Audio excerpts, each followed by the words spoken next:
Give me 5. Hafase, what's up, with all these clipped words flying around. Could have sworn I understood the Queen's English. Yeah, it can feel like a different language sometimes. Okay, let's really get into this then, because for this deep dive, we're tackling something a listener actually flagged up, those super quick British English slang reductions. You know, the ones that can feel like a bit of a secret code. Yeah, and what's fascinating right from the start is, well, how much spoken language really prioritizes speed, doesn't it? Yeah. And fluidity over, saying every single word perfectly separately. It's like a linguistic shortcut. Exactly. A shortcut. And our guide through this maze this time is Lucy from the YouTube channel English with Lucy. Right, she's great. A native speaker, an English teacher, knows her stuff. Absolutely. So she's brilliantly placed to help us decode it all.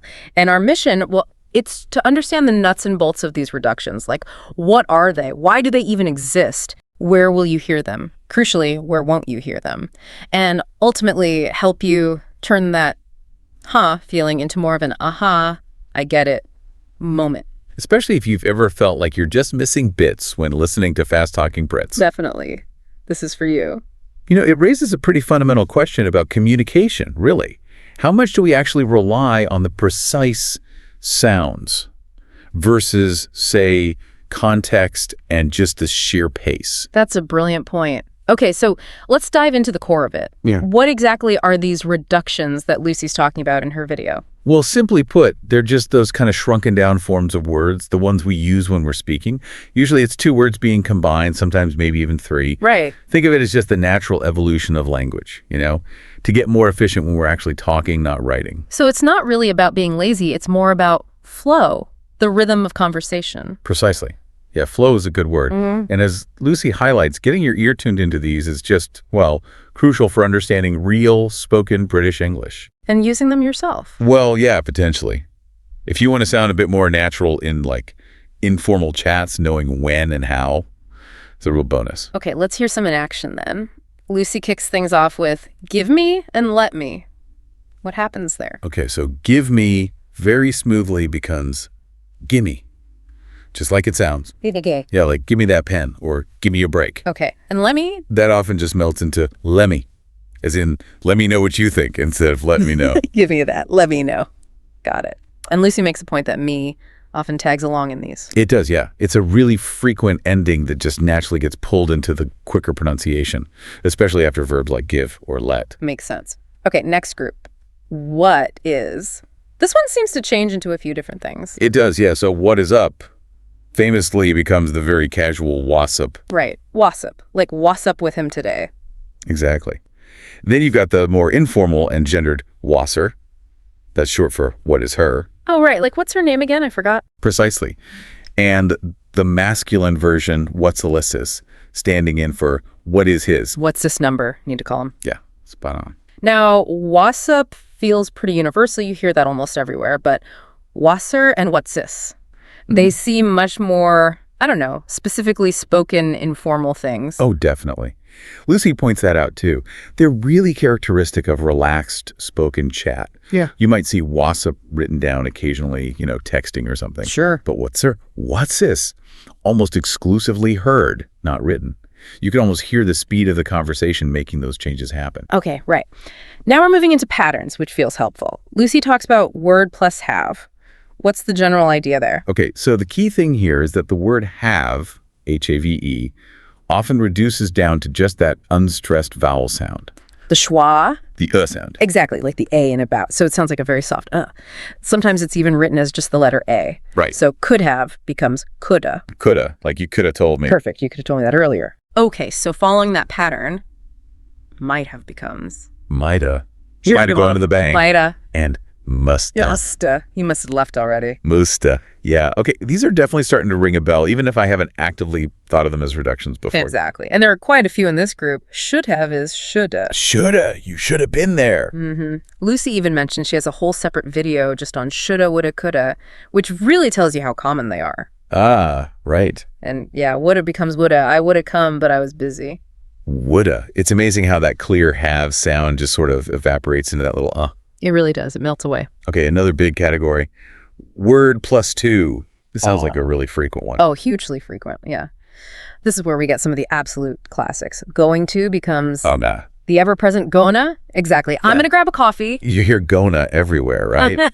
Not just British English. Absolutely. It's pretty global now. Okay, what else? Gotta becomes gotta. Gotta. Yeah, and often pronounced with almost a soft D sound, like gotta, go. Right, and have to. That reduces to have to. And here, notice the sound change. The V in have often shifts to an F sound. Have to. Yeah, you have to see this. Exactly. And then has to becomes hasta. Hasta. And Lucy points out something interesting here, that the Z sound followed by the T sound in has to can be a little tricky to say quickly. Right, bit of a tongue twister. So even native speakers naturally smooth it out into hasta. She has to go. That's a great little pronunciation insight. Okay, what else in the +2 group? Ought to becomes oughta. Oughta. Yeah. Lucy notes this one might be a bit more common in American English, maybe, and can sometimes sound a touch, I don't know, formal or even posh in the UK. Really? Oughta. Maybe a little, but still important to recognize it. You ought to call them. Then the very, very common want to becomes wanna. Wanna. I want to go home. Standard. Totally standard. And then one that Lucy says often gets overlooked, even in discussions about slang, the third person singular, wants to. Oh, yeah? What happens there? Becomes wants to. Wants to, like he wants to leave. Exactly. She was to come with us. It follows the pattern, but yeah, not often explicitly taught or talked about. Wants to. That's definitely one I haven't consciously registered before. Makes total sense, though. Okay, next up. Word plus of. Lucy says these aren't always so obvious. Why is that? I think it's because the of sound often changes quite a bit. It frequently becomes that weak sound again, the schwa, or sometimes it almost vanishes into the flow. Okay, examples. Well, the super common kinds becomes kinda. Kinda. I kind of like it. Yeah, I use that all the time. Everyone does. Then the plural, kinds of, can become kindsa. Kindsa. Yeah, like what kinds of biscuits are those? Or notice how loads of often becomes loads too. Oh, okay. So the of softens to and sometimes an S gets in there if the first word was plural. Exactly right. We also hear lots of as lotsa. Lotsa. There are lots of people here. And lotta as lotta. She's got a lot of nerve. Lotta. Okay. Out of shortens to outa. Get out of here. Outa. Sort of. Becomes sort of. What sort of films do you like? Sorta. Type of. Typa. It's a type of cheese I haven't tried. Typa. Right. And there was Yeah. one more specific one. Front of. Yeah, fronta. Like park in front of the house. Yeah. But Lucy stresses this one's really very informal, spoken slang. You'd almost never write front. Right, Frenna. Wow. Okay, that one really relies on you knowing the reduction. It shows how much the sounds can just blend together. Totally.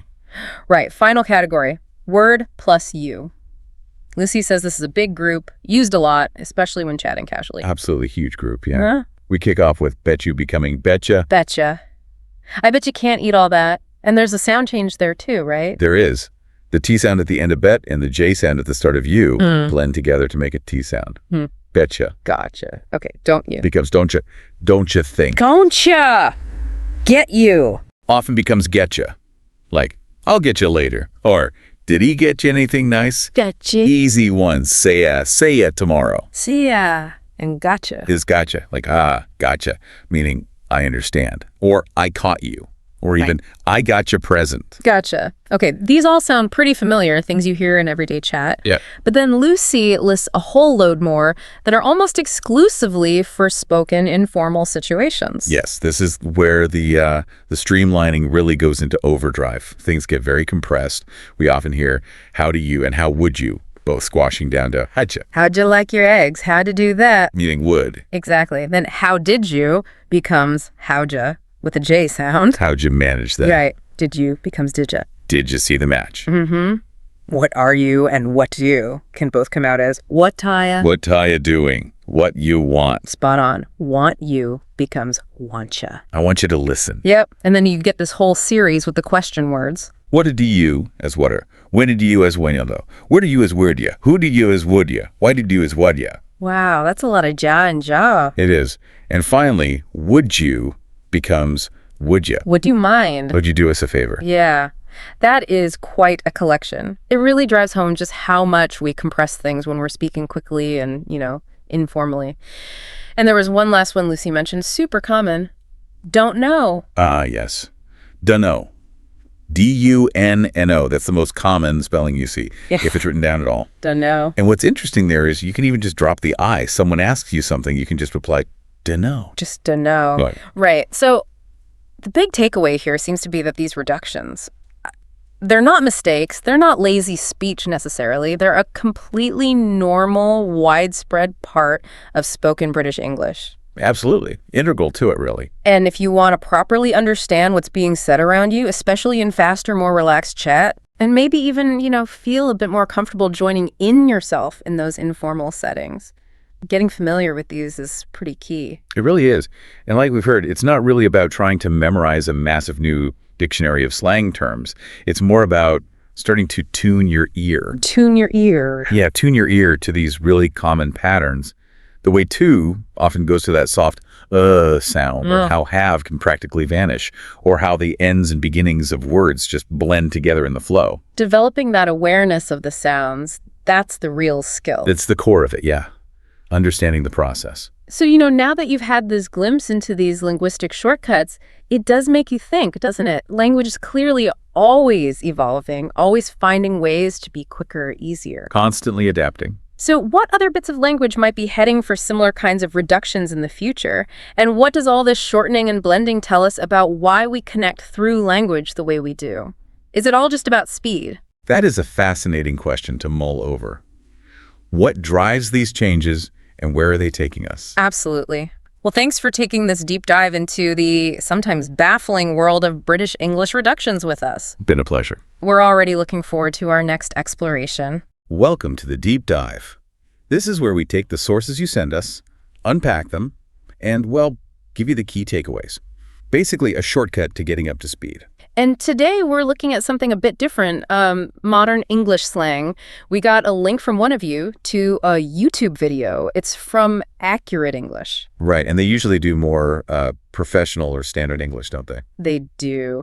But this one had Lisa and Drake, who are native speakers out in LA, talking about really casual slang, the kind young people use, often stuff you see scrolling through Instagram. Yeah, and look, maybe you're thinking slang, why bother? But it's actually pretty useful.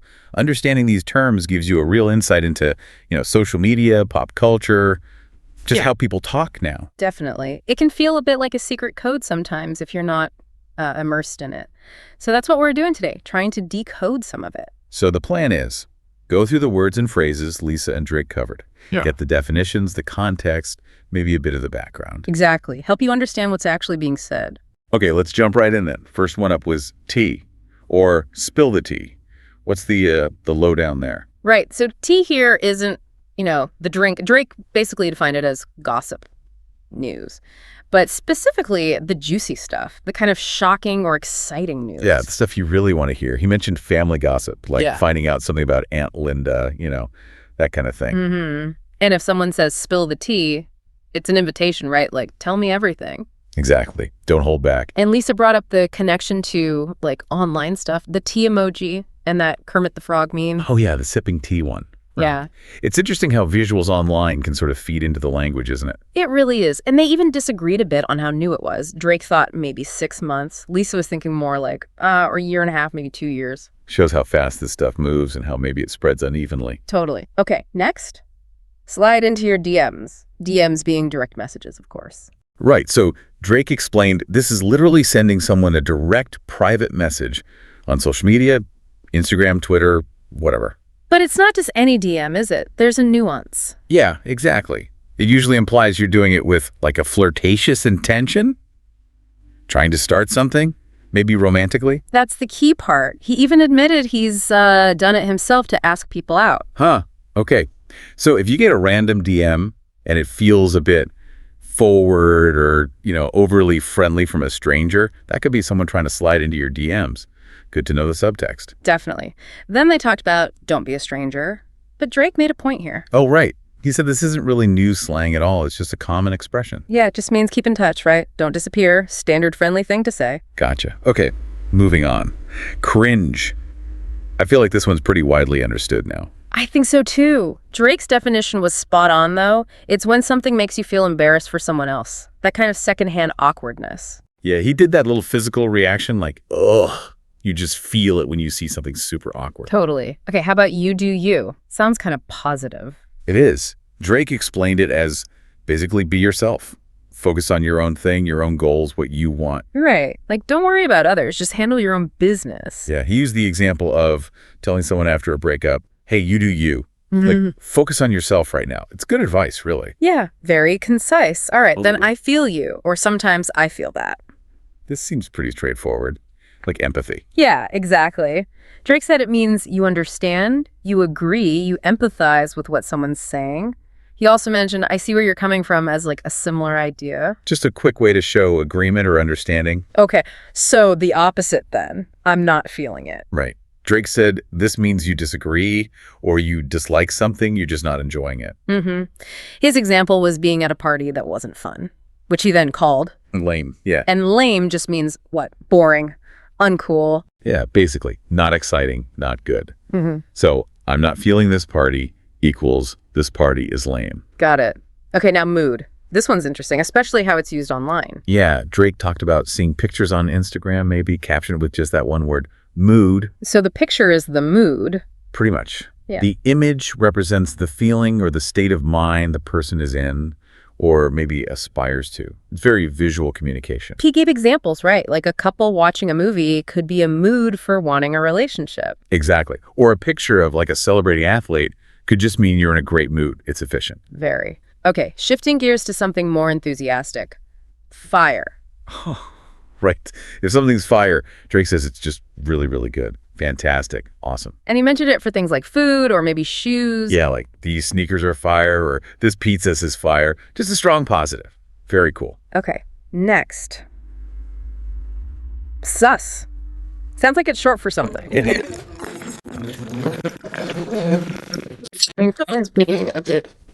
You're untrustworthy. Yeah, or something seems off. You'd say they're sus, or the situation is sus. He used sketchy as a similar word. It gives you that uneasy feeling. Right, makes sense. Now a pair.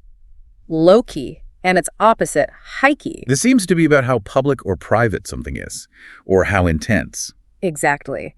Low-key, sometimes spelled L-O-K-I, means you kind of want to keep something quiet, or it's not a big deal, or it's not widely known. Whereas high key is the opposite. It's obvious, everyone knows, or you feel strongly about it. Drake gave some good examples, like saying In-N-Out Burger is good. That's high key. Everyone knows that. Right. But saying some other less famous burger place is secretly amazing, that could be low key. Yeah, or having a secret crush is low-key. Yeah. And he also clarified spot just means like a place, restaurant, bar, whatever. So it's about secrecy, but also maybe intensity or obviousness. Like, I low-key want pizza versus I high-key need pizza right now. Precisely. It adds that layer. Right. Okay, next one. Thirsty, and Drake linked this back to sliding into DMs. Right. How so? He basically said if you slide into DMs too aggressively or seem really desperate for attention or validation, Then you might get called thirsty. oh, Okay, I see. yeah. So thirsty means desperate for attention, maybe overly eager. And it's usually negative, like someone's trying way too hard. Gotcha. There's a fine line, it seems. Yeah. Okay. No cap. It's tap. This is about honesty. Totally. No cap just means no lie. I'm telling the truth. Seriously. And cap itself means a lie. And capping is lying. Exactly. So adding no cap at the end of a statement is like emphasizing this is real. I'm not exaggerating. Like his example of saying he could do tons of push-ups, no cap. You're meant to believe him. Right. Adds that layer of asserted truthfulness. Okay, fun one. Yes. Oh, yeah. Just an enthusiastic yes. Or not. Exactly. Drake called it a super enthusiastic version. Like when you're really excited or strongly agree, the spelling kind of shows the sound. Yes.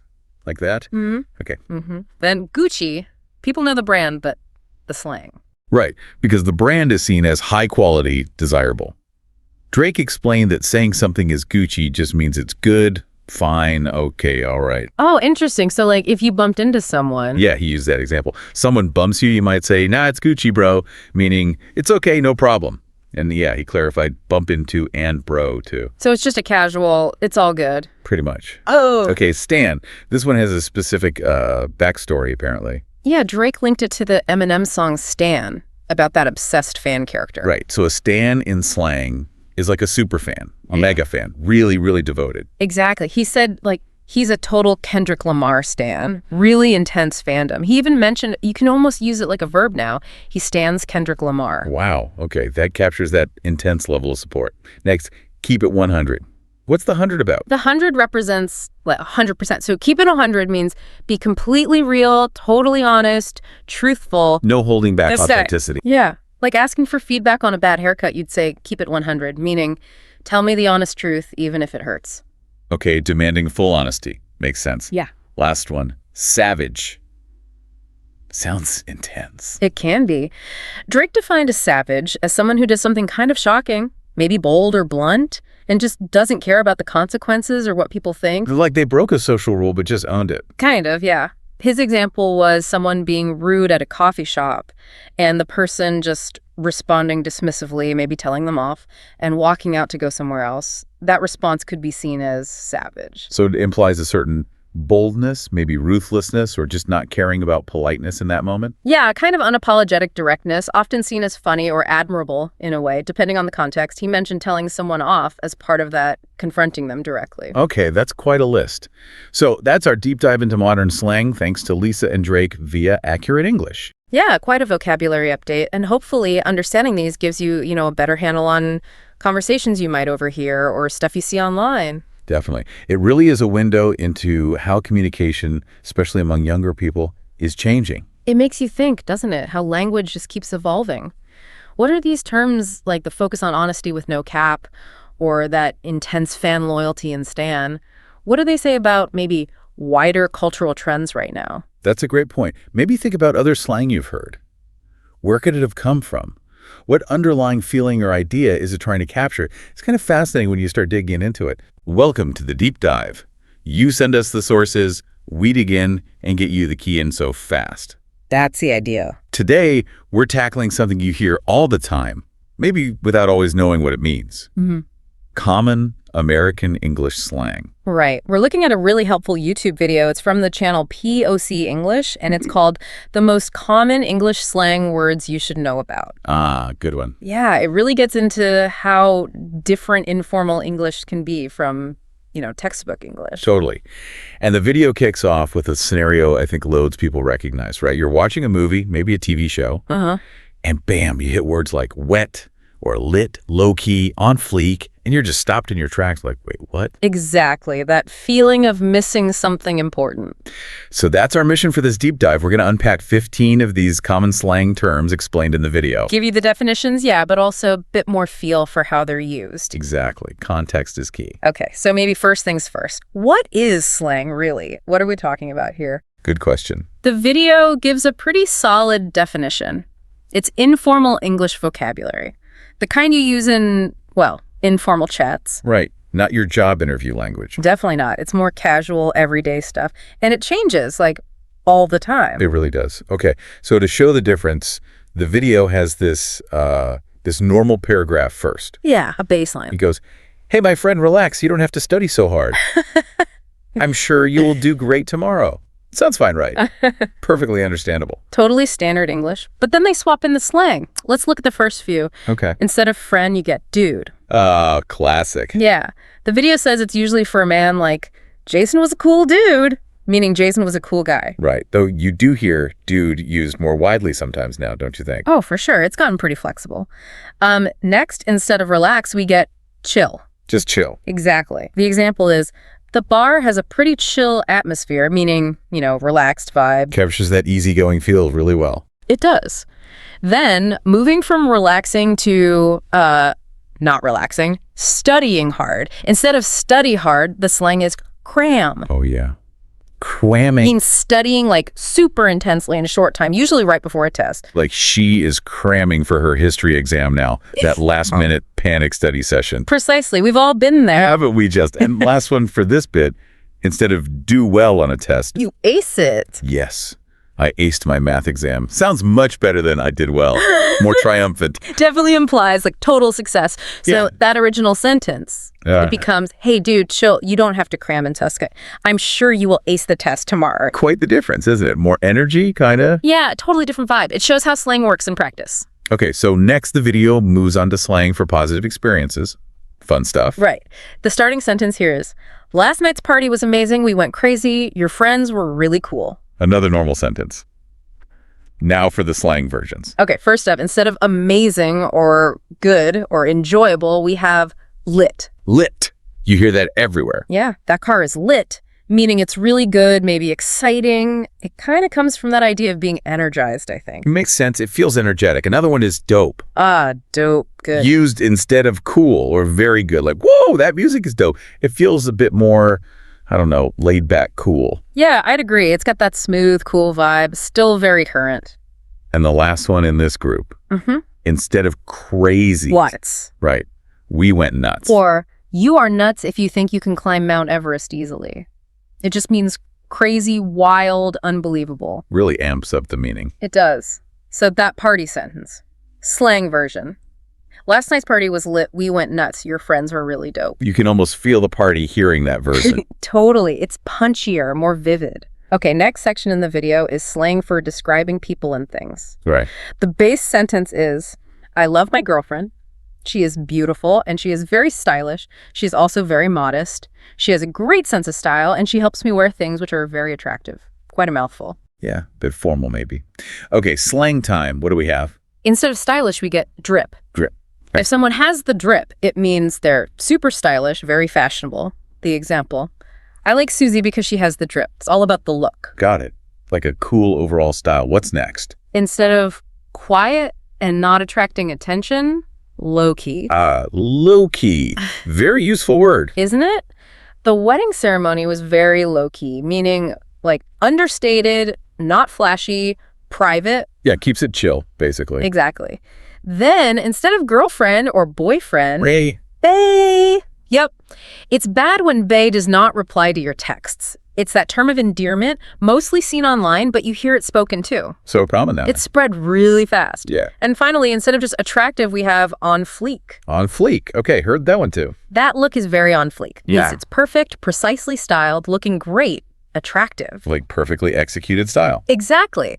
So that whole long sentence about the girlfriend becomes, I love my bae. She is beautiful and she has the drip. She's also very low-key. She's a great sense of style and she helps me wear things which are on fleek. Wow.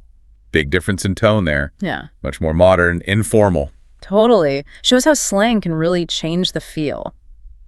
Okay, last group of words. Slang for activities and states of being. All right, let's hear the normal version first. I was studying last night, but I was really bored, so my friend suggested going to a bar. I was so excited to dance and drink. I really wanted a bottle of beer, but when we got there, the bar was quiet and empty. Okay, a relatable scenario. Now the slang breakdown. Instead of study. Hit the books. Right, hit the books. Like this weekend, I have to hit the books. It just means study, but it sounds more active somehow. Yeah, like you're really getting down to it. Okay, instead of excited, hyped. Hyped. Use that all the time. Me too. I am really hyped about the new Marvel movie. Just means really excited, loads of energy and anticipation. Definitely conveys strong excitement. Yeah. What's next? This one sounds interesting. Instead of really wanting something, Jonesing for. jonesing for. Okay. I'm jonesing for a cup of coffee right now. It means a really strong craving, almost like an addiction, but used casually. Okay, like a powerful urge. Yeah, exactly. And the last one, instead of a place being quiet and empty, especially a bar or restaurant, Dead. it's dead. Yeah. The bar was really dead last night. Means no people, no atmosphere, totally flat. Definitely not what you hope for on a night out. Not at all. So putting it all together, that last paragraph sounds like this. Okay. I was hitting the box last night, but I was really bored. So my friend suggested going to a bar. I was hyped to dance and drink. I was jonesing for a bottle of beer, but when we got there, the bar was dead. Reads much faster, feels more immediate. It really does. And that's our 15 words from the video. Let's quickly list them again. Good idea. We had dude, chill, cram, ace. Lit, dope, nuts, drip, low-key, bae, on fleek. You hit the books, hyped, jonesing for, and dead. 15 useful bits of American slang right there. Definitely a good starter pack. Yeah. And like the video points out, this is the kind of stuff you often don't find in standard English lessons. Exactly right, which is why you really need that exposure to, you know, how people actually talk. Movies, TV, music, conversations. That's where you pick it up.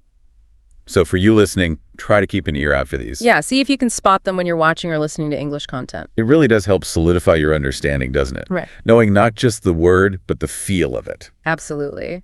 And this whole dive kind of makes you think, doesn't it, about how language is just alive. Yeah, constantly shifting. Reflecting culture, trends, how we connect, understanding slang, even the really informal stuff. It gives you this extra layer of insight. It's more than just words. It's a peek into the culture itself. Exactly. It makes you wonder, what slang terms will pop up next and what will they tell us about where things are heading. All right, so are you ready to dive into this list of 99 words? It's supposed to be like the most useful words for daily conversation. Yeah, it's kind of a fascinating idea. Yeah, it really is. I mean, it's like, this linguistic survival kit, like if you only had 99 words to work with, Right. could you actually communicate? It's like the bare minimum of language. It is. And what's really interesting to me is like, thinking about this list as a way to understand how humans make meaning, Oh, yeah. with just, the fewest possible pieces. Like a linguistic Lego set. Exactly. It's like reverse engineering language, But it is. We're starting with like this simplified model. Right. And using it to understand this complex system. Exactly. So cool. Before we break down all the categories and like go word by word. Sure. Let's just take a second to appreciate like how much you can actually say with only 99 words. Yeah, that is amazing. I mean, think about it. You can talk about what you did today, how you're feeling, even like make plans for the future, all with just this tiny little vocabulary. It's pretty incredible when you think about it. It's mind-blowing. Yeah. Okay, so let's start unpacking these categories. Okay. The first one is greetings. Right. And I immediately was like, why include both hello and hi? Yeah. Why both? It seems like such a subtle distinction for such a small vocabulary. Right. What do you think? Well, I think that subtle difference actually speaks volumes about like formality in language. Oh, interesting. Hello is generally considered more formal. Hi is a more casual. It's a really simple choice, but it can kind of signal a lot about the relationship between speakers. Yeah, it's like choosing your weapon linguistically speaking. That's a good way to put it. You don't want to use the wrong level of formality in the wrong situation. Exactly. So even in the stripped down vocabulary, it seems like social nuance is still really important. Yeah, definitely. Okay, let's move on to actions. Okay. And right away, I'm intrigued by make and do. Oh, yeah. These seem super basic, but like, I feel like there's so much hidden complexity there. Well, they're like the Swiss Army knives of language. Yeah. And I think it's a clue to how language evolves. Right. You start with these really broad verbs like make and do. Uh-huh. But then as societies get more complex, you need more precise words. Right. But we still hang on to those multi-purpose verbs because they're just so useful. It's like they're carrying the weight of all those more specific verbs within them. Exactly. Instead of saying construct or manufacture, we can just say make. Right. Okay, moving on to descriptions. Right. This is where I got really interested. Okay. Because there are a lot of words for emotions on this list. Happy, sad, tired, hungry, thirsty. Mm-hmm. Why prioritize feelings so much? Well, think about it. Being able to communicate basic needs like hunger and thirst. Those are essential for survival. Yeah. And emotions like happiness or sadness, they're really powerful signals. Yeah. They can influence how other people interact with you. Right. So in a way, they're just as important as actions or objects when you're trying to get your point across. It's not just about conveying information. Right. It's about expressing your internal state. Exactly. Which can be super crucial for navigating social situations. Definitely. All right, next up we have time and frequency. Hey. And what I find fascinating about this category Yeah. is how it highlights like the human struggle to understand something that is actually really abstract. Oh. Time. It's true.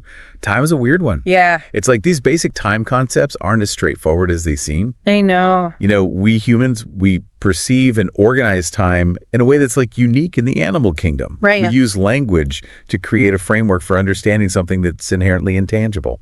And here, with just a handful of words, always, sometimes, never, we have a whole system for expressing like complex ideas about, when things happen, how often they happen. Right. It's like building a whole universe of time with just a few linguistic Legos. Yes, that analogy. Right. It really is. It's a testament to the power of language to make sense of the world around us. Totally. And it highlights how even seemingly simple words can carry a lot of weight. Absolutely. Speaking of which, let's move on to the category of places. Okay. What immediately jumped out at me here is the word workplace. Okay. but there aren't any specific jobs listed.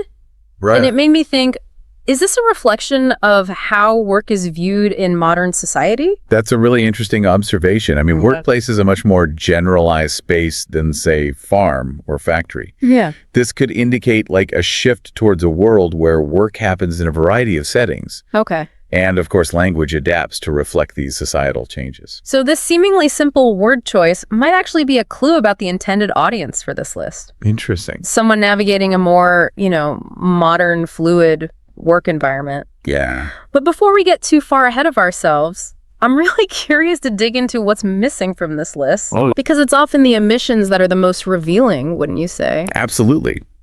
What's left AUT of a language can tell us just as much as what's included.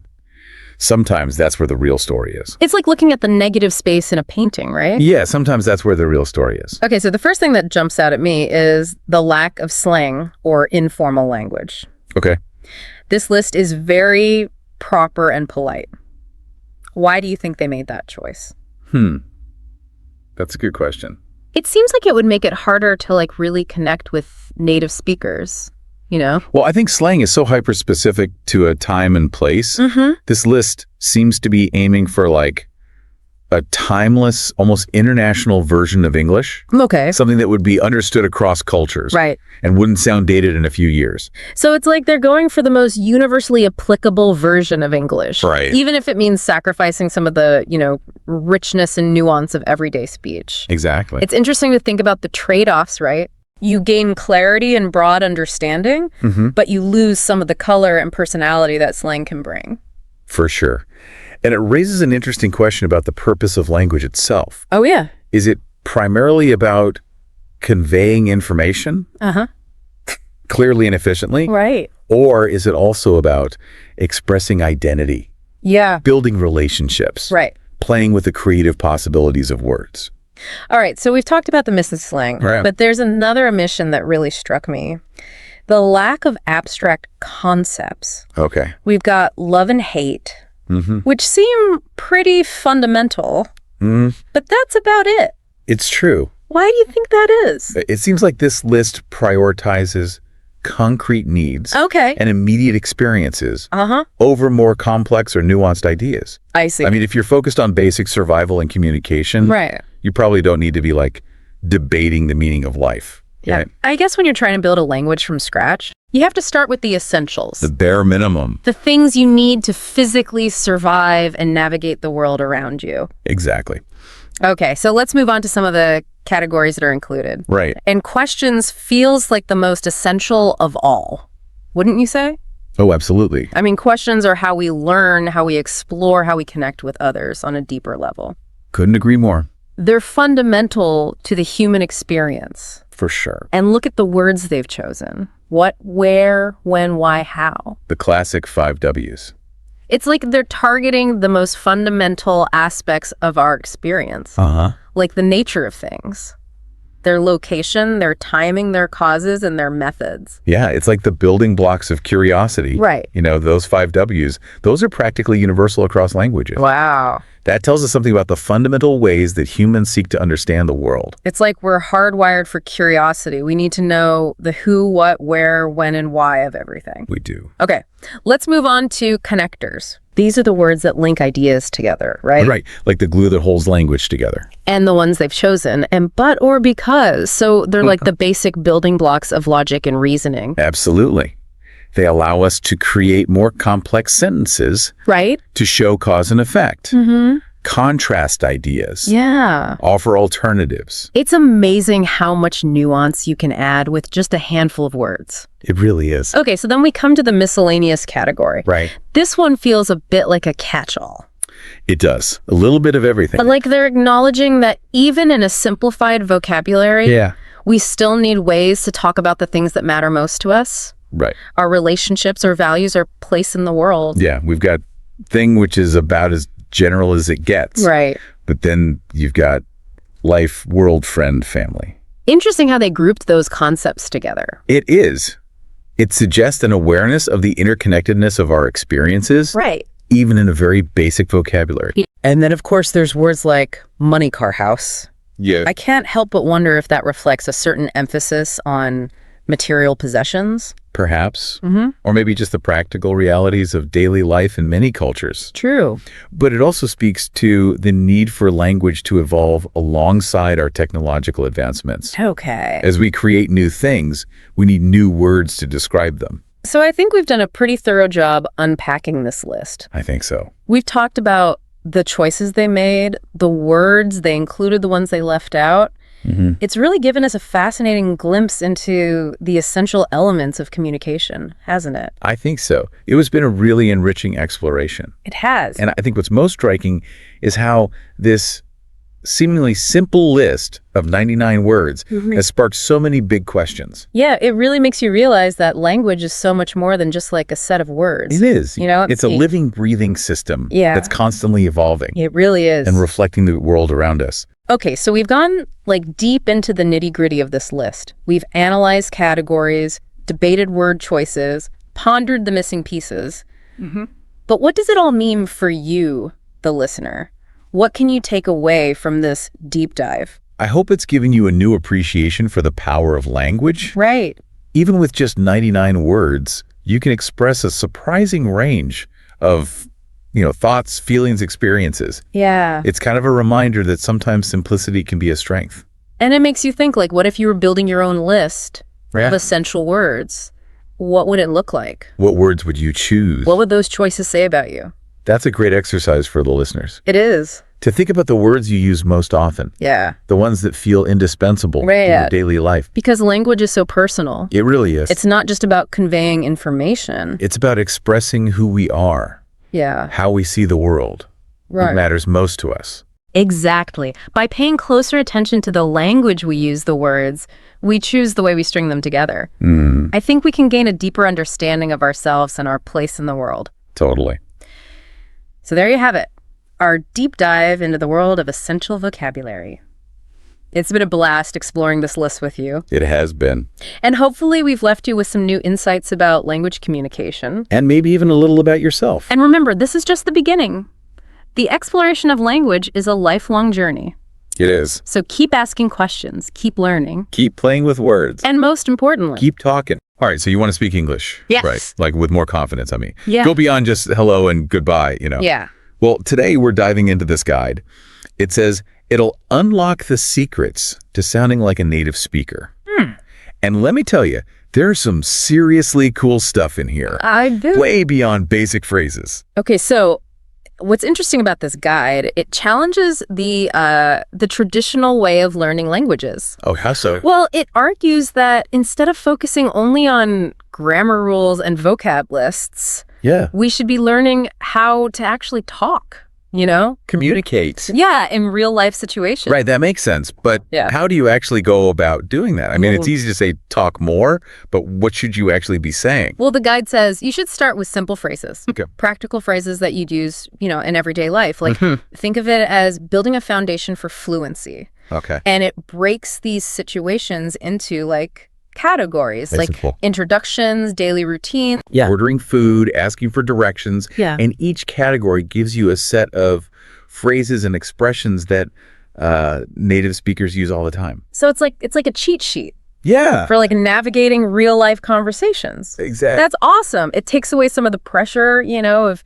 trying to figure out what to say on the spot. Right. Yeah. And what's really cool is the guide encourages you to use these phrases as a springboard. Oh, cool. For more extended conversation. Oh, I like that.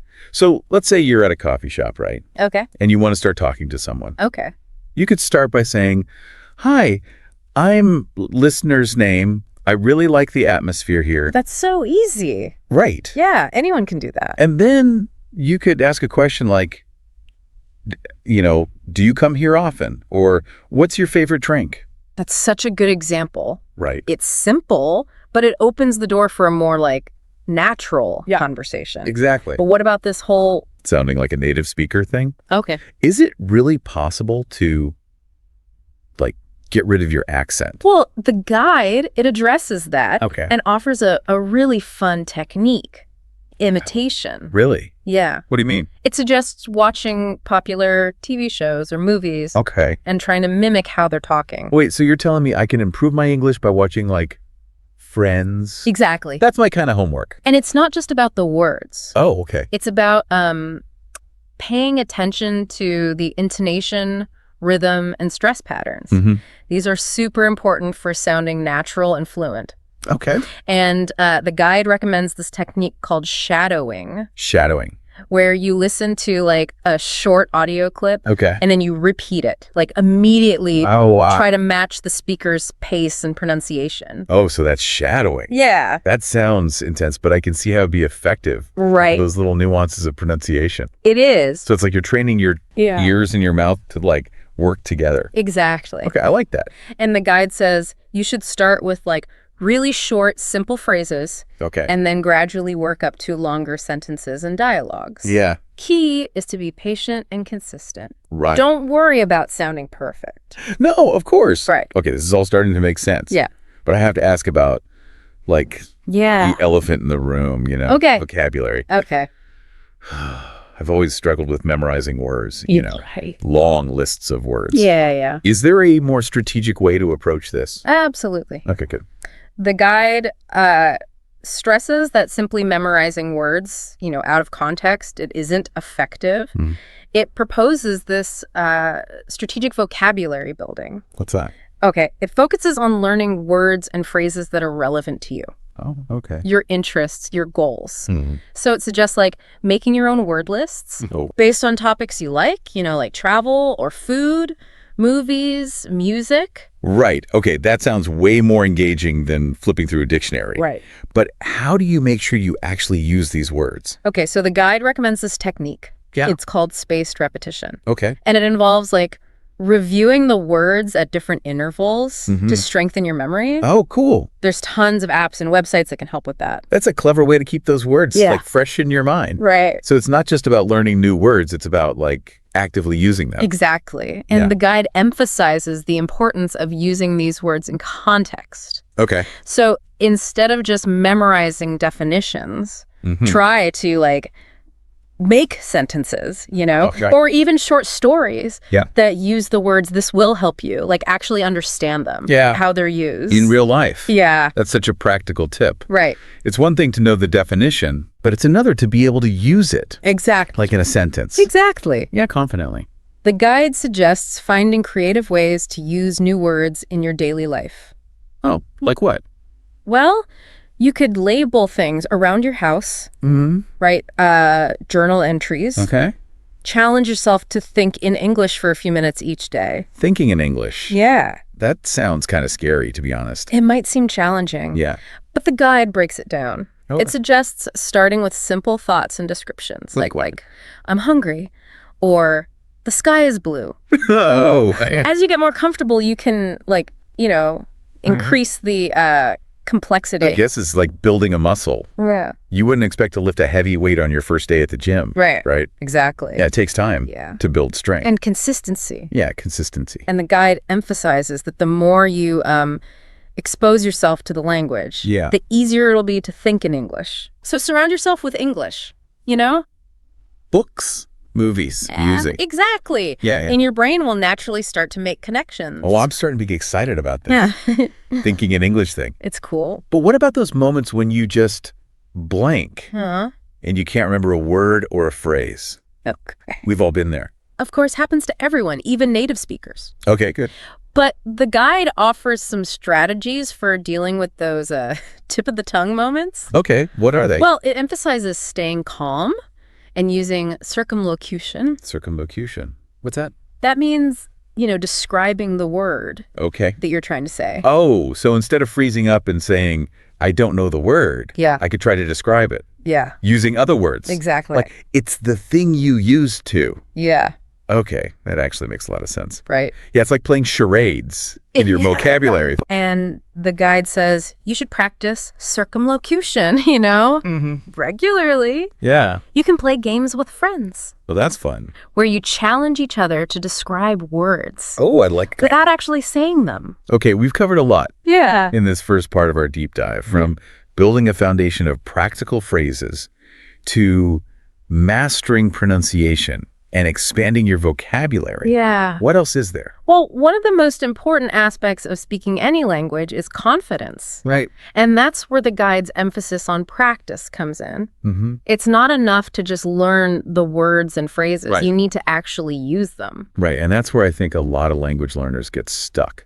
Mm-hmm. It's one thing to practice at home, Yeah. but it's another to actually go out there and talk to people. Right. Any tips on overcoming that fear, of making mistakes? Well, the guide acknowledges that fear, and it gives some advice. Okay, good. First, it reminds us that everyone makes mistakes. Okay. Even native speakers. Yeah. It's a natural part of learning. But how do you deal with those awkward moments when you say something wrong and people look at you like you've just spoken a foreign language? The guide says embrace those moments. Okay. As opportunities to learn. Okay. Instead of getting flustered, try to see them as a chance to clarify. Okay. And improve your pronunciation. Oh, yeah. Yeah, maybe even your confidence a little. And it also recommends finding supportive language partners or groups where you can practice. Mm-hmm. In a safe environment. Exactly. Yeah, that's a great point. Right. Surround yourself with people who will support you. Yes. Speaking of support, does the guide offer any strategies for actually putting all this speaking practice into action? It does. It's easy to talk about it, but how do you actually make it happen? Well, the guide gives a range of practical tips for incorporating speaking into your routine. Oh, cool. Whether you have a partner or not. For solo practice, it suggests things like recording yourself, describing images out loud, telling stories, and even having imaginary conversations. Oh, that's interesting. Right. Those are great ideas. And for those who do have a language partner, what kind of activities does the guide recommend? Well, the guide's packed with suggestions for interactive speaking activities. Like what? Like role-playing common scenarios, debating current events, discussing movies or books. Okay. And even playing language-based games. Oh, that's fun. The key is to find activities that are engaging and relevant to your interests. This guide is like a gold mine of advice. Yeah. We've barely scratched the surface here of all the tips and techniques. Yeah. But before we dive into more specific strategies for improving your speaking, let's take a quick break to process all this awesome information. Right. We'll be back soon with more insights from this incredible guide. Sounds good. Welcome back to our deep dive into speaking English like you mean it. I don't know about you, but I'm feeling super inspired to put all these techniques into practice. Yeah, it's amazing. There's so much in here. It really is. Before the break, we were talking about, actually using your English and overcoming that fear of making mistakes. Right. But what about the technical stuff? Like what? Like pronunciation. I know a lot of people, they struggle with specific sounds or accents. Yeah, that's a good point. Pronunciation is often overlooked. Yeah. But it's super important for being understood and sounding more natural. Yeah. The guide actually goes into this. Okay, so what are some things learners should focus on? Okay, so the guide, it breaks pronunciation into 3 core elements. What are they? Individual sounds, word stress, and connected speech. Okay. It says that mastering individual sounds is like the foundation. Okay. For example, a lot of learners have trouble with the sound. Oh, yeah, that one. Which doesn't exist in many languages. No, it's hard. Right. It's like my tongue is doing gymnastics. I know, right? Yeah. So what's the secret to getting it right? Well, the guide says to pay attention to your tongue and teeth. Okay. And practice those sounds in isolation until they become more natural. Oh, okay. There's a ton of resources online Really? that can show you exactly how to do it. That's so helpful. I wish I had those when I was learning. Right.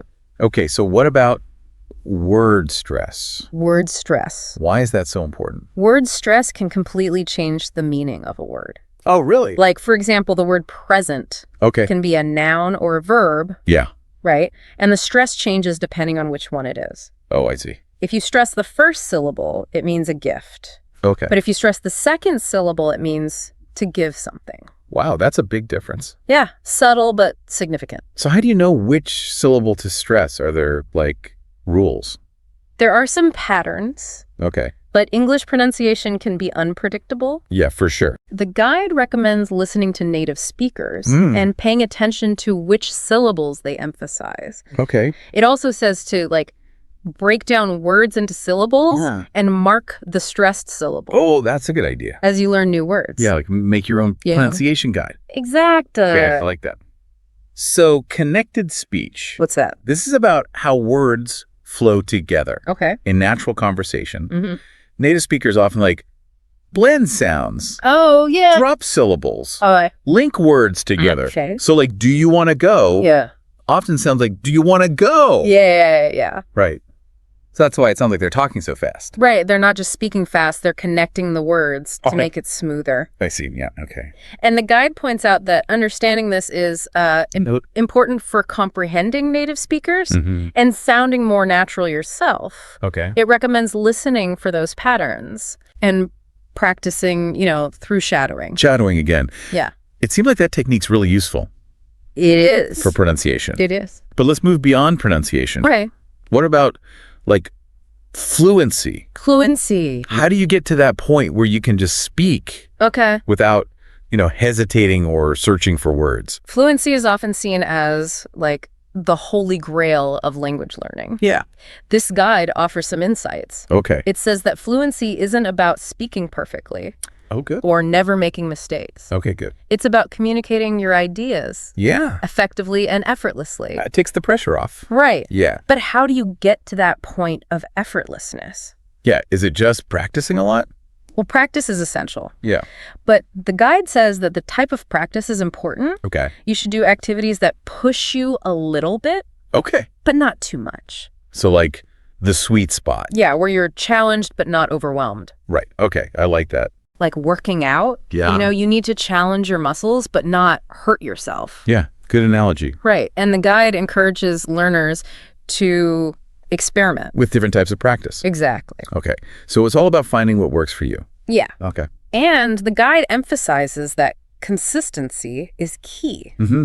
It recommends practicing every day, even just for a few minutes. Right. A little bit goes a long way. Right. The more you use it, the Yeah. more natural it'll become. Okay. This is all starting to make sense, but I have to ask Yeah. about thinking in English. Okay. Is it really possible? Like, can you actually switch your brain? The guide addresses that. Okay. And it says that thinking in English is a skill Okay. that you can develop gradually over time. Okay. It's not about like turning off your native language. Right. It's about adding English to your thought process. But how do you do that? The guide recommends starting with simple things. Okay. Like describing objects around you in English or mentally practicing conversations Oh, okay. Interesting. before you have them. So like train your brain Yeah, one thought at a time. exactly. And the more you immerse yourself, Mm. the easier it becomes. Oh. Surround yourself with English Mhm. and your brain will like naturally start to Yeah. process it. That's fascinating. It's like rewiring your brain. Yeah, it is. What about those moments when you're speaking Yeah. and you completely blank? Uh-huh. You can't remember a word. Okay. How do you deal with that? The guide says, first of all, stay calm. Don't panic. Yeah, don't panic. Right. Okay. Everyone has those moments. Okay, good. Even native speakers. Okay, that's reassuring. Yeah. So the guide suggests using circumlocution. Circumlocution. That sounds familiar. Yeah, it means describing the word Right. Yeah. you're trying to say. Okay. So like if I can't remember the word umbrella, Yeah. I could say the thing you use to keep the rain off your head. Yeah. Okay. So it's like playing charades Yeah. with your words. Exactly. But doesn't that sound awkward? It might feel awkward, Yeah. but it's actually a very common strategy, Right. even among native speakers. Okay, good. And it's a great way to like expand your vocabulary Yeah. and learn to express yourself in different ways. Okay, so it's turning a communication breakdown Yeah, into a learning opportunity. exactly. Okay, I love that. And the guide recommends practicing this regularly. Okay? You can even play games with friends Yeah, that's fun. to challenge each other. We've covered so much I know. in this part, from pronunciation to fluency, vocabulary, and even confidence. It's a lot. But there's one crucial element of speaking English like you mean it Okay. that we haven't talked about yet. Okay, what's that?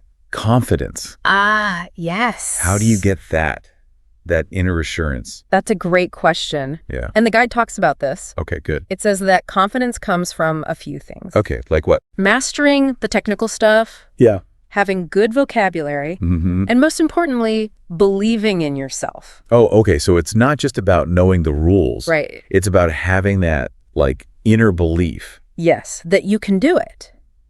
But how do you get that? The guide offers some advice. Okay, good. It reminds us that everyone starts somewhere. Right. Making mistakes is normal. Yeah. It encourages you to set realistic goals. Okay. Celebrate small wins and focus on progress. Not perfection. Not perfection, exactly. Yeah, that's a good reminder. Right. It's easy to compare ourselves to others and get discouraged. Yeah. But focus on your own journey Yeah. and those small wins. Okay, I like that. And the guide also says, find a supportive environment, whether it's a language partner, a group, or online. Right. People who will support you. Exactly. That's so important. It is. To have that support. It is. And the guy also says, Yeah. confidence, it's not a fixed thing. Right. It's something you can develop. You can build it. Okay, so anyone can become confident Yes. in speaking English. Absolutely. That's great. And this guide gives you the tools to do that. It's a game changer. Yeah. We've covered so much in this part, So much. from pronunciation and fluency Yes. to vocabulary and confidence. It's amazing. Before we wrap up, let's take a quick break. Okay. Let all this info sink in. Yeah. We'll be back soon with the final part of our deep dive. Sounds good. We'll explore even more tips Okay. for speaking English like you mean it. Welcome back to the final part of our deep dive into speaking English like you mean it. We've explored so much already, like pronunciation and fluency, but now I'm ready for the action, Right. Time to put it all into practice. Yeah, make a plan. Exactly. And that's where this guide is really helpful. It is. It gives you steps you can actually take. So where do we begin? Well, the guide says to start by figuring out your goals. Why am I doing this? Yeah. What do you want to achieve? Travel. Connect with people. Get a better job. That's a good point. Got to have a reason. Right. Then you got to see where you're at now. Like, what am I good at? What do I need to work on? Exactly. Be honest with yourself. Okay, and then what? How do I actually practice? The guide has tons of activities. Oh, cool. Like what? Well, for pronunciation, it suggests tongue twisters or shattering or recording yourself. Those are good ideas. Right. What if I don't have anyone to practice with? You can still practice solo. Really? Yeah, it's just as effective as long as you're consistent. Okay, cool. You can describe images out loud, talk to yourself, even make your own podcasts. Wow, that's creative. Right. But if you do have someone to practice with, Yeah. the guide says to join groups, find a partner, or do online exchanges. Oh, and talk to people in real life, too. Exactly, like at a cafe or something. Okay, but finding time to practice can be hard. I know, but the guide has tips for staying motivated. Set realistic goals. Break things down into small steps and reward yourself. Oh, okay, so don't be too hard on myself. Right, and if you hit a plateau, Yeah, what then? revisit your goals, try new things, ask for feedback. So it's okay to switch things up. Yeah, and remember why you started learning. That's a good point. And there are tons of resources out there to help you. Like what? Dictionaries, apps, websites, even just surrounding yourself with English. Books, movies, music, yeah. Exactly. Find what you enjoy. Okay, so we've talked about techniques, practice, resources, Yeah. but what about confidence? Ah, yes, the key ingredient. It's one thing to know the rules, Mm. but it's another to actually feel confident speaking. The guide has great advice for that. Oh, good. What does it say? Remember, everyone makes mistakes. Perfection isn't the goal. Right, it's about communication, Exactly. So shift your mindset. from fear to curiosity. Exactly. Embrace the challenge. Have fun. I love that. What an inspiring way to wrap things up. Right. Speaking English isn't about being perfect. It's about connecting with people. Exactly. Well, I'm feeling super motivated to go out there and practice. Me too. Remember, embrace the journey Yeah, enjoy the process. and keep those conversations flowing.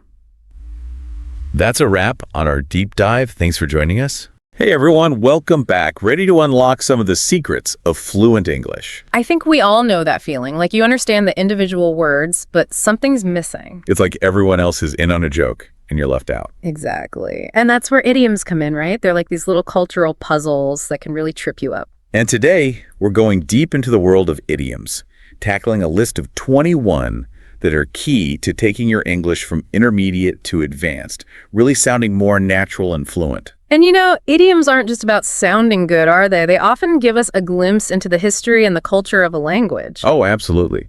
So we'll be unpacking not just what these idioms mean, but also where they come from and how to use them effectively in different situations. And maybe even a few funny stories along the way. So are you ready to dive in? Absolutely. Let's get started with our first idiom, a blessing in disguise. Have you ever experienced something that seemed bad at first, but turned out to be a good thing in the end? I think we all have. It's like that feeling when you miss a flight and then you find out it got delayed for hours anyway. Exactly. Or maybe you didn't get the job you really wanted, but ended up with an even better opportunity. It's those moments when we realize that things happen for a reason. And that sometimes what we perceive as setbacks can actually lead us to something much better. It's like the universe has a plan, right? Right. And speaking of getting to the point, our next idiom is beat around the bush. I think we're all guilty of this sometimes, especially when we have to have a difficult conversation. Oh, for sure. Instead of just coming out and saying what we mean, we kind of dance around the topic, hoping the other person will figure it out. Yeah, like when you want to ask for a raise, but you start talking about how much you love your job and how dedicated you are. Instead of just saying, hey, I think I deserve a raise. Right. It's that awkward feeling of wanting to address something, but not wanting to be too direct. So how do we break out of that beating around the bush habit? Any tips for being more direct? Well, I think being mindful of it is the first step, recognizing when we're doing it, and then just practicing being more straightforward, even if it feels a little uncomfortable at first. Now picture this.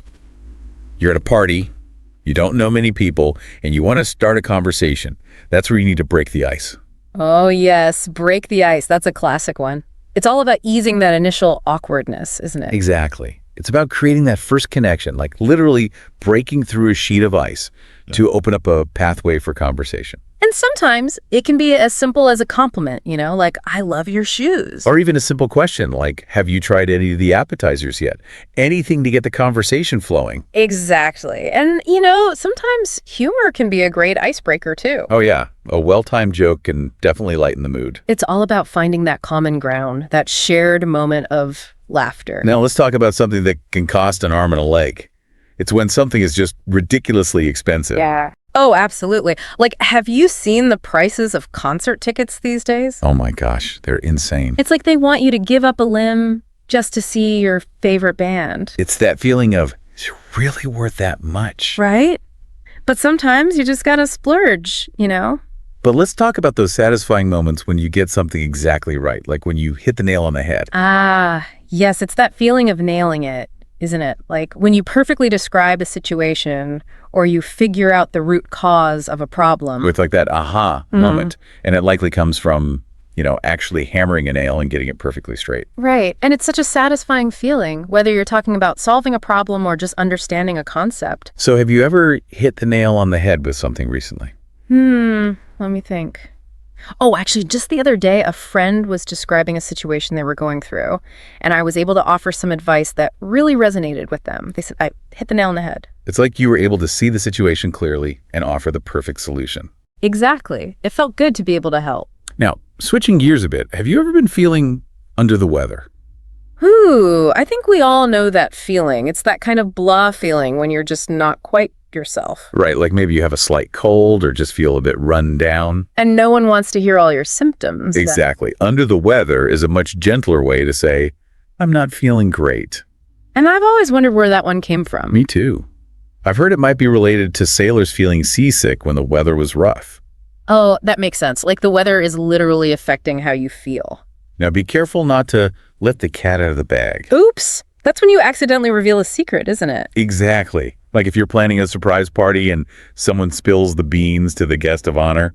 I've always loved the imagery with that one. Like imagine a cat jumping out of a bag and everyone's surprised. It's such a vivid way to describe that moment of, oh no, I shouldn't have said that. And it happens to the best of us. So how do we avoid those cat out of the bag situations? Any tips for keeping secrets safe? I think sometimes it's better not to know the secret at all if you're someone who tends to blurt things out. That's a great point. If you don't know, you can't accidentally reveal it. Exactly. Or, just be extra careful about who you talk to and what you say. But sometimes you just have to accept that the ball is in your court. Ah, yes. That's when it's someone else's turn to make a decision or take action. It's like passing the baton in a relay race. Exactly. You've done your part, and now it's up to them to decide what to do next. It's often used in negotiations or discussions, right? Yes, like when you've presented your offer and you're waiting for the other person to respond. And sometimes, to get things done, you just have to burn the midnight oil. Yeah, that's a good one. It means staying up late, working, usually on a project or deadline. Back in the day, it literally meant working by the light of an oil lamp. Right. But nowadays, it's more about that feeling of burning the candle at both ends. But sometimes you have to face those challenges head on, like when you have to bite the bullet, It means doing something difficult or unpleasant, even though you don't want to. like going to the dentist, right? Yeah, exactly. Or having that tough conversation you've been putting off. But on a brighter note, some things happen very rarely, like once in a blue moon. Oh, I love this one. It's so poetic. And it actually refers to a real astronomical event, you know? Really? Yeah, when a second full moon occurs within the same calendar month. It doesn't actually look blue, though. Oh, that's interesting. So it's something that happens very infrequently. Exactly. Like winning the lottery or seeing a unicorn. Now, let's talk about maximizing efficiency. It's like when you kill two birds with one stone. Yes. It's about accomplishing two things with one action, isn't it? Like if you need to go to the post office and the grocery store, and they're right next to each other, you can do both errands in one trip. Exactly. It's all about being smart with your time and effort. And sometimes things are surprisingly easy, like a piece of cake. Oh, yeah. That's a great way to say something was simple and effortless. It makes it sound almost enjoyable, right? Like it was no trouble at all. Exactly. Like, that exam was a piece of cake. But be careful not to put all your eggs in one basket. Oh, yes. That's a good reminder. It's about diversification, isn't it? Not putting all your hopes or resources into one thing. Exactly. It's like spreading your risk so if one thing doesn't work out, you have others to fall back on. Right. Like, don't invest all your money in one stock. Or don't rely on just one person for your happiness. Speaking of revealing secrets, sometimes you accidentally spill the beans. Oops. That's like letting the cat out of the bag. Right. But maybe a bit more unintentional. Right. It's like you just blurt something out without thinking. And it can be so embarrassing. It is. Especially if it's a secret that you're supposed to keep. Oh, for sure. But sometimes it's just a funny slip up. But it's always important to consider different perspectives and not take everything at face value. That's when you take something with a grain of salt. Yeah, it means being a little skeptical, doesn't it? Not believing everything you hear. Especially in today's world, with so much information flying around, it's crucial to be discerning, to question things. Right. Not everything is as it seems. So how do you decide what to take with a grain of salt? What are some red flags? That's a good question. I think it's about looking at the source of the information, you know. Is it a reliable source? And sometimes, no matter how hard you try, you just have to throw in the towel. Yeah, that's when you admit defeat, isn't it? You realize it's time to give up. It's like knowing when to walk away from a fight. Right. It's not always easy, but sometimes it's the best thing to do. And have you ever felt like you were barking up the wrong tree? Oh, definitely. It's when you're pursuing a path or a solution that's just not going to work. You're putting in all this effort, but you're headed in the wrong direction. It's like you're lost in the woods and you keep going deeper and deeper, but you're not getting any closer to your destination. Exactly. And sometimes it takes a while to realize that you're on the wrong track. It does, but it's important to be able to recognize those dead ends and be willing to change course. So how do you know when it's time to stop barking up the wrong tree and try a different approach? I think it's about paying attention to the signs. You know, if you're not making any progress, if you keep hitting roadblocks, it might be time to step back and reassess your strategy. That's great advice. Now, wouldn't it be amazing to always have the best of both worlds? That is the dream, isn't it? It's like having your cake and eating it too. Exactly. It's about finding that perfect balance, that ideal situation where you get the advantages of two seemingly opposite things. Like imagine working from home, but still having that sense of community and collaboration that comes from being in an office. But sometimes you just have to throw caution to the wind and go for it. Oh, absolutely. It's about embracing risk and spontaneity, letting go of your fears and just going for it. It's like that feeling of freedom and excitement when you decide to do something unexpected. Exactly. Like quitting your job to travel the world. And finally, going above and beyond, giving it your all, that's going the extra mile. It's about exceeding expectations, isn't it? Putting in that extra effort to make something truly special. Like staying late to help a colleague finish a project or going out of your way to make a customer happy is those little things that make a big difference. And, you know, going the extra mile doesn't always have to be about work. It can be about anything, really. Oh, absolutely. It's about that attitude of always striving to do your best. Exactly. And it's something that people really appreciate, whether it's in your personal or professional life. So we've covered a lot of ground here, explored 21 essential idioms.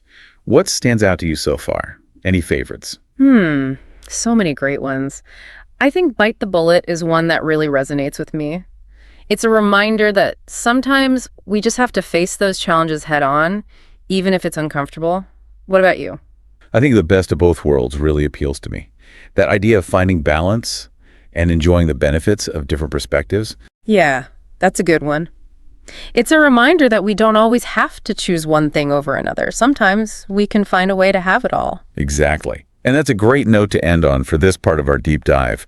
We've only just begun to scratch the surface of these idioms, but we'll be back soon to explore even more of their nuances and applications. Looking forward to it. I think for me, bite the bullet is one of the ones that really stands out. Yeah, I get that. Knowing the history behind it too, like, wow. It just highlights that kind of courage, Right. that we need to face things we don't really want to. Like steeling yourself, getting ready. Totally. And have you ever had to bite the bullet recently? Oh, all the time. I think we all do, right? Yeah. But one that comes to mind is I remember having to give a presentation to, a huge audience. Ooh, that's tough. Yeah. And I was so terrified, but I knew I just had to bite the bullet, get up there and do it. And I bet once you did, it wasn't so bad. It's always like that, right? The anticipation is worse. The build-up. And it makes you stronger too, each time. Oh, absolutely. And that actually makes me think of barking up the wrong tree, because sometimes you think you're, doing the right thing. Putting in all this effort. And then you realize, this is a dead end. You're headed in the wrong direction. Completely. And that happens a lot, I think, especially today with so much information. Oh, yeah. It's overwhelming. It really is. And so it's easy to get sidetracked. Yeah, to go down rabbit holes. But I think there's a lot of value in recognizing that you're doing that. Totally. And then you can say, okay, well, what other options do I have? How else can I approach this? It's about being flexible, being adaptable. Yeah, and I think that leads us nicely to the best of both worlds, because... Ooh, the ideal. Right. Because sometimes you do have to choose one or the other, but sometimes you can find a way to get the benefits of both. To kind of merge them. Yeah, exactly. It's like, having that flexibility of working remotely, but also still having that in-person connection. Yeah, that sense of community. Yeah. And sometimes you just got to throw caution to the wind. And just go for it. Right. I love those moments. Those are the best, those spontaneous decisions. Absolutely. Even if it's a little bit scary, a little bit risky. Like quitting your job to travel the world. Oh, yeah. That's a big one. But so freeing. Right. It is. And I think those are the moments that really can shape our lives. Yeah, those leaps of faith. For sure. And then it's about putting in that extra effort, going the extra mile. Yes, it's like going above and beyond. Right, really making a difference. Yeah, exceeding those expectations. So have you gone the extra mile for anything lately? I've been really focused on a project at work. Okay. I've been, putting in the extra hours and really trying to make sure it's the best it can be. To make it shine. Yeah. So we've talked about how to use these idioms, but I think it's also interesting to think about what they reveal about the culture of English speakers. What do you think? Well, I think one theme that keeps coming up is hard work, perseverance. Yeah, I see that. Like, bite the bullet, burn the midnight oil. It's like you push through those challenges. You don't give up. Exactly. You get it done. And then you also have throw caution to the wind, which is more about that kind of risk-taking spirit. Yeah, that adventurous side. So it's interesting. It's like there's that balance. Of both. Yeah, you work hard, but you're not afraid to try new things and take a chance. And the best of both worlds speaks to that, that balance, compromise. Yeah, like finding the middle ground. Yeah. Trying to see things from different perspectives. And take it with a grain of salt, which is kind of like, don't believe everything you hear, right? Question things. Be a critical thinker. Yeah. So as we wrap up this part of our deep dive, what would you say are some key takeaways for our listeners? I think don't be afraid to start using these idioms. The more you use them, the more natural they'll feel. Practice makes perfect. Absolutely. And I think it's important to remember that idioms are more than just words. They're really a window into the culture. Yeah, they tell us something about the values and the beliefs of the people who use them. So pay attention to how people use them in different contexts, and you'll start to pick up on those nuances. Yeah, you'll gain a deeper understanding, not just of the language, but of the culture as well. Yeah, it really is fascinating to see how much we can learn just from these little phrases. It's like they're little time capsules of culture. So let's talk a little bit more about that connection between language and culture. Yeah. Do you think the idioms we use, do they actually influence how we think? Ooh, that's a really interesting question. Right. It makes you wonder, like, if these phrases that we use all the time, Yeah. if they kind of subtly shape our perceptions of the world, Yeah. like spill the beans, for example, Mm. does that say something about a culture that values discretion? Yeah. Or does using that idiom actually reinforce that value, Yeah. make us more aware of keeping secrets? Yeah, it's like, which came first? The chicken or the egg? Exactly. Does language reflect culture, or does it shape it? Or maybe a bit of both. I think it's probably a bit of both, Yeah. you know? It's this kind of back and forth Yeah. between the words we use and how we see the world.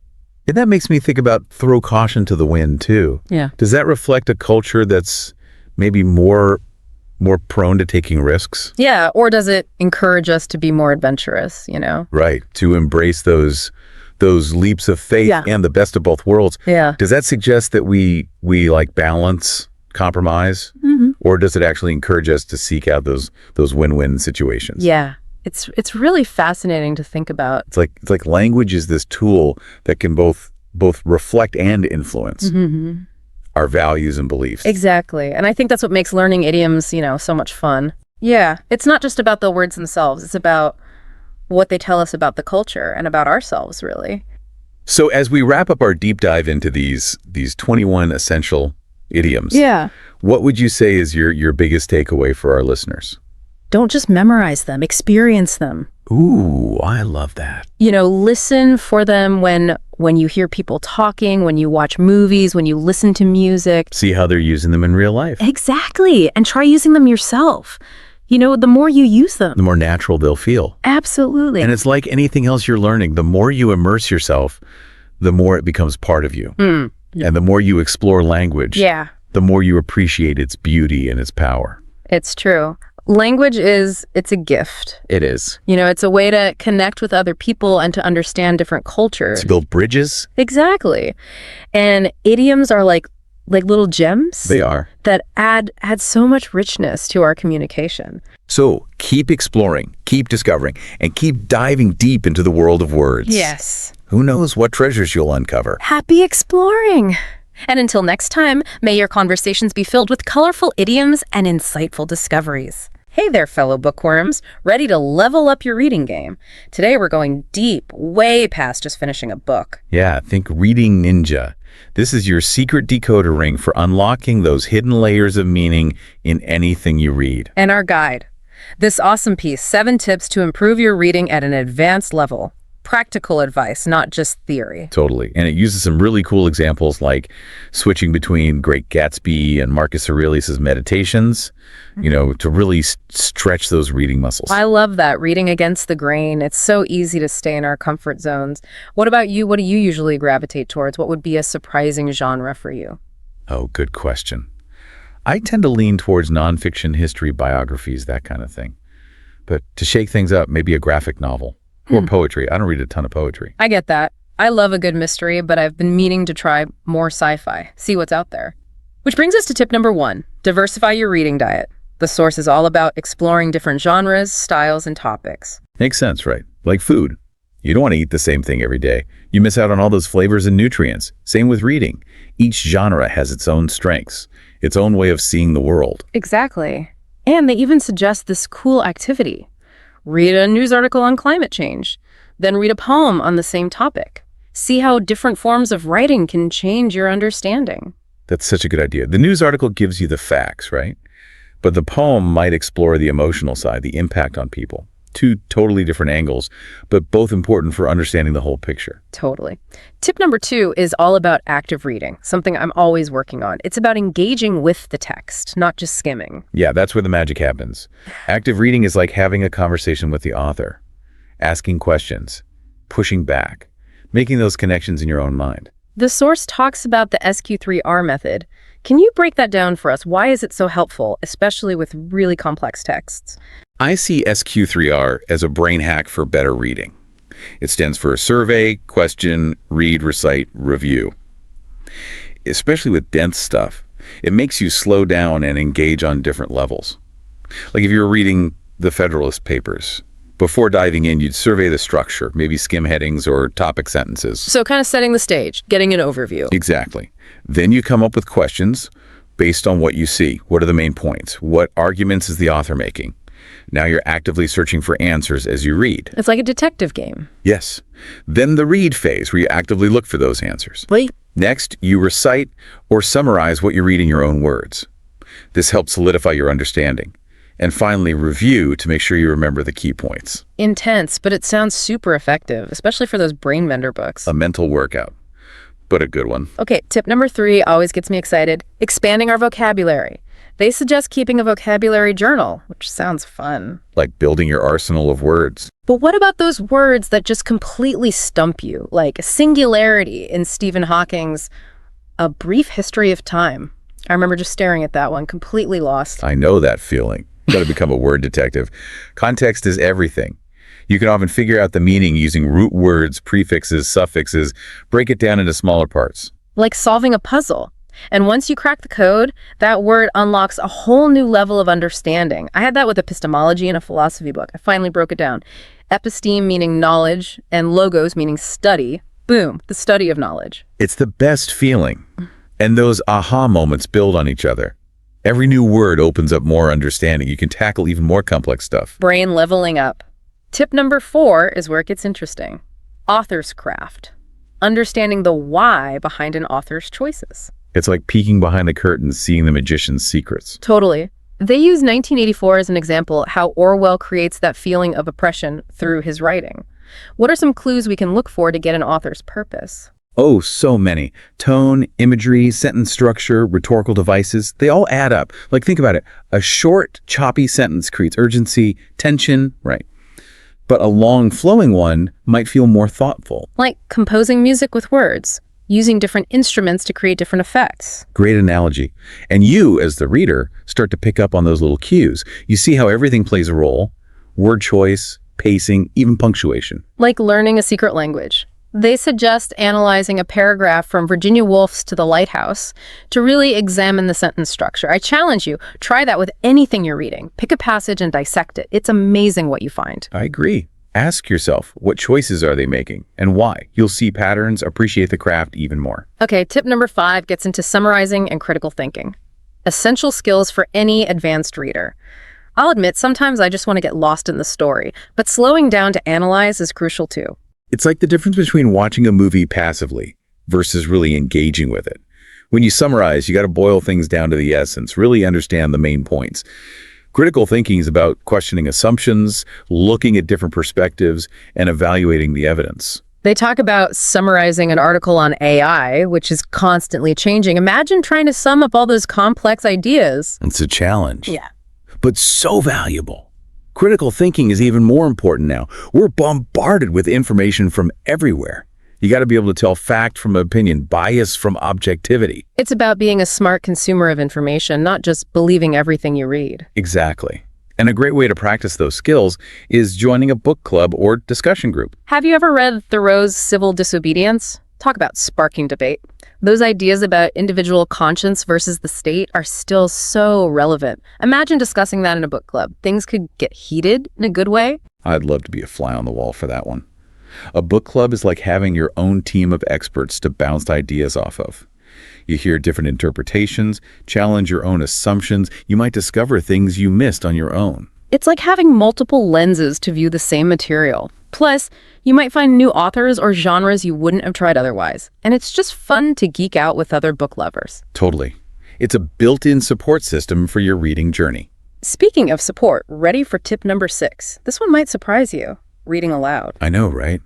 It sounds a bit counterintuitive, but trust me, there are benefits, especially for complex texts. They even suggest trying it with Shakespearean sonnets. To appreciate the rhythm and flow, like adding another dimension to the words. It is. It forces you to slow down, enunciate clearly, savor the language. Especially helpful with poetry, but even with prose it makes a difference. Imagine tackling a dense philosophical argument out loud. It becomes so much clearer. Okay, I'm starting to get it. It's like using more of your senses to engage with the material. Exactly. And remember, we learned language through sound first. Reading aloud taps into that. Plus, think about when we were kids reading aloud together. We learn so much that way. I loved those read-alouds in school. And the source even says, record yourself reading aloud and listen back. Brilliant. Yeah. It might feel awkward, but it's a fantastic way to see where you stumble, work on pronunciation, improve fluency, like your own personal coach. I'm adding that to my toolkit. Okay, our final tip. Goal setting.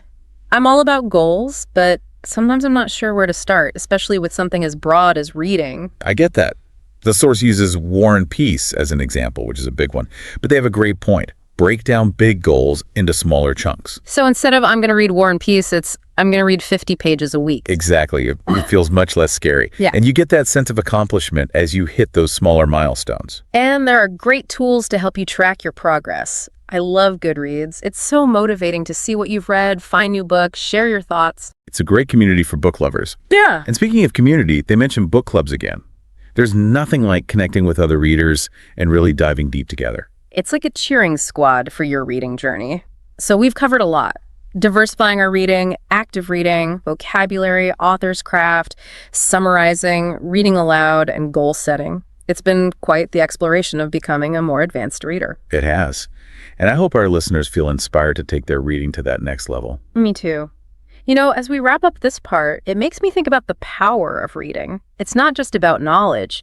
It's about understanding the world and ourselves better. That's beautifully put. It's about empathy, critical thinking, opening ourselves up to new perspectives and possibilities. Exactly. And it's a journey that never really ends. There's always something new to discover, a new connection to make. And with the right tools and techniques, we can keep growing as readers our whole lives.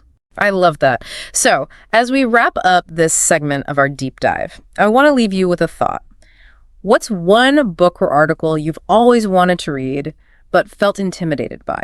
What's that one that's been sitting on your shelf, whispering promises of adventure? Maybe it's a classic, a dense philosophical work, or something scientific that's always intrigued you. Now is the time to embrace the challenge. Use the tips we've discussed and approach it with confidence, curiosity, a sense of adventure. You might be surprised. Now, before we move on to part 2, we want to hear from you. What's one aha moment you've had while reading? Share your stories, your insights, your favorite reading techniques. We'll be back soon with more on how to level up your reading game. That reminds me of when I was wrestling with this really dense philosophy book, and I was just stuck. I tried recording myself reading it aloud just to see, and honestly, What happened? it was like someone else was reading. I picked up on all these things I totally missed before. It's amazing how just changing how you interact with the text can do that. Like Yeah. unlock it. Speaking of unlocking, tip number 6 is all about reading aloud. Yeah, I know, right? Sounds a bit old school. Yeah, like elementary school. But the source makes a good case for it, especially for becoming more advanced readers. Essentially. They even suggest reading Shakespeare out loud, like those sonnets, Oh, yeah. to get the rhythm and flow. What's the idea there? When you read silently, don't you think you kind of skim? Your mind races ahead. Oh, for sure. But reading aloud, you got to slow down, enunciate every word, really savor the language. Like it adds this whole other dimension. Almost like performing it, bringing Yeah. it to life. So you pick up on those subtle things you might miss otherwise. Exactly. And it's not just poetry. Think about a tough philosophical argument or even a legal document. Reading it aloud can make it so much clearer. Okay, I see what you're saying. It's like using more of your senses to really engage with it, which helps you remember it better too. Right. And we learn language through hearing first, don't we? Yeah. So reading aloud kind of taps into that. Plus, it's like when we were kids reading aloud together. Yeah. Remember how much we absorbed? I do. Those were great. And the source even says to try recording yourself reading aloud and listening back. I know it sounds a little weird. Yeah, but it could be really helpful. Absolutely. You can hear where you trip up, work on pronunciation, get more fluent overall. It's like having your own personal coach. I gotta try that. Okay, last tip from the source. Goal setting. I'm a huge believer in goals, but I'm not always sure where to begin with reading. It can feel so overwhelming. I understand that. They use War and Peace as an example, which, yeah. That's a big one, intimidating. But their point is, break it down. Exactly. So instead of I'm going to read War and Peace, maybe it's I'm going to read 50 pages a week. Right. Way less daunting. And you get that feeling of accomplishment as you hit those smaller goals. Which keeps you motivated. And there are great tools to help, like Goodreads. I love that. Seeing your progress, finding new books, sharing your thoughts. It's such a great community for book lovers. And that brings us back to community in general, right? Yeah, book clubs, online groups, even just friends you swap books with, it makes a difference. Totally. Having other readers around you, it's like a support system. A cheering squad for your reading. I like that. And with all this talk about tips and goals, it's important to remember, reading should be fun. Oh, absolutely. We can get so caught up in improving that we forget to enjoy a good book. So true. It shouldn't feel like work. It's like anything else. You got to find that sweet spot between challenge and pleasure. All right, we've done a deep dive on these 7 tips, but before we go, I want to ask you, the listener, what really stuck with you? Was there one that was like, aha, that's it? Or maybe a challenge you're ready to tackle now? Want to hear your thoughts. Reading is a journey, and the best ones are shared. So let's keep talking. What are your favorite ways to level up your reading game? We'll be back with more soon.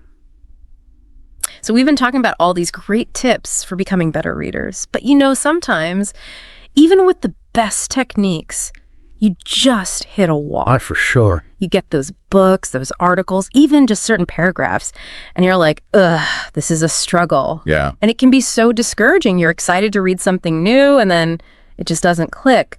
What do you do when you run into that, when you're just not connecting?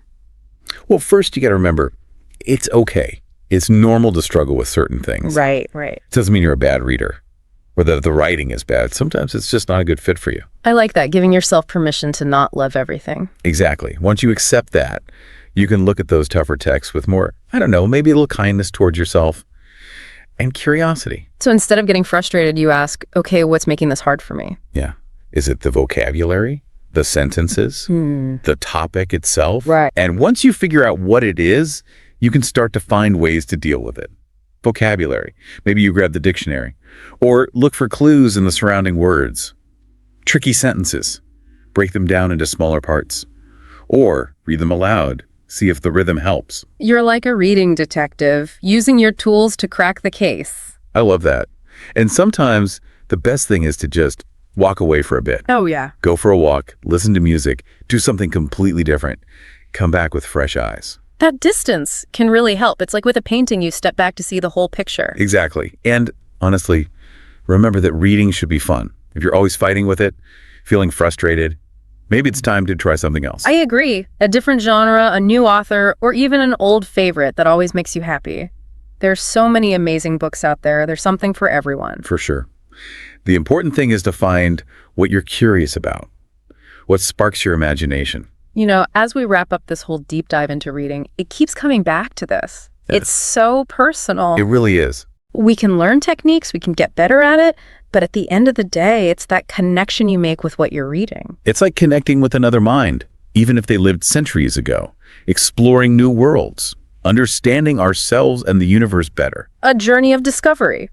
And like all good journeys, the best thing is to go with curiosity, a sense of wonder, and be open to getting a little lost along the way. Keep exploring, keep asking questions, and never lose that sense of wonder. That's the magic of reading.